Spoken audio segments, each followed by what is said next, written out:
I wanted to send one more video before the close of the semester, as well as to say thank you all for your participation this semester.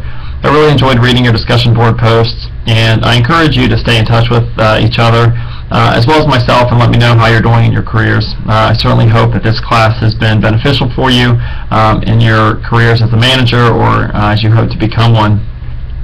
Just wanted to comment a little bit on the discussion board posts from the last couple of weeks.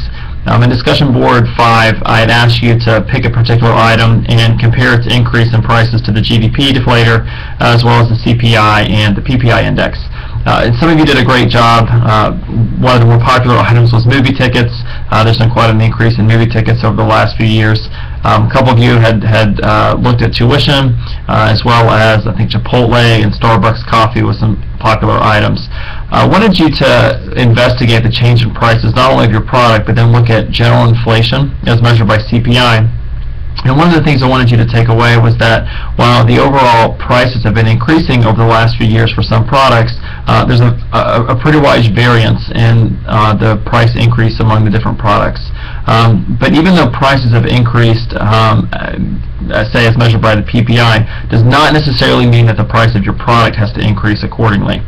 Supply is just one function that determines the market price. Demand is certainly another. And I know quite a few of you commented on that fact that even though the prices of some of your products have gone up, one of the things that may explain the increase in prices, for example, of tuition or coffee, might be the demand for the product. And then the last week's discussion board post where I asked you to look at if there was a recession, how would you cut prices of your workers, where workers are measured in the wages, and then also would you do this if you decided to lay workers off, or if you decided to reduce wages, would you do this all at once, or would you do this over a period of time? Again, a lot of great discussion. I really enjoyed reading some of your all's feedback. Some of you had some pretty creative ideas about how to deal with a difficult recessionary period. Some of you had suggested offering furloughs. Some of you had suggested maybe a retirement buyout. But the point of this exercise and discussion board post was to really see how during a recessionary period, wages and prices don't adjust automatically. So during the Great Recession between 2007 to 2009, when we saw the economy slow down, prices didn't always adjust right away. In fact, wages often stayed flat, and the way that the economy sort of adjusted to the recessionary period was to lay workers off.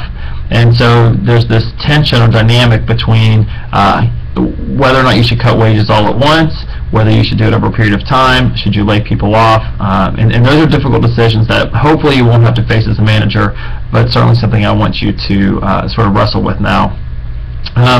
And then the last discussion board post for this week, I just asked you to make a comment on some things that you've learned.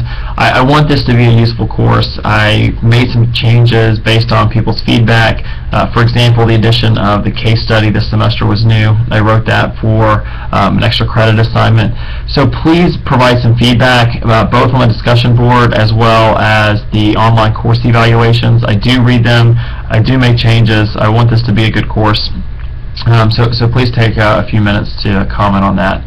Also, the final is this week. You have until this Friday. So a reminder, it's this Friday at 11:59. So please log in. I went ahead and gave everyone 3 hours instead of 2 hours. The purpose of the exam is certainly not to crunch you for time. I want to make sure you have enough time to get through the material. So I increased the 2 hours to 3 hours. You still have your last Connect assignment. You still have to do the discussion board post that I just mentioned and complete the exam. So it'll be a pretty busy week, but if you have any questions, please feel free to email me. Otherwise, good luck on the final exam, and again, good luck in your careers. Please stay in touch, and wish you all the best. Take care.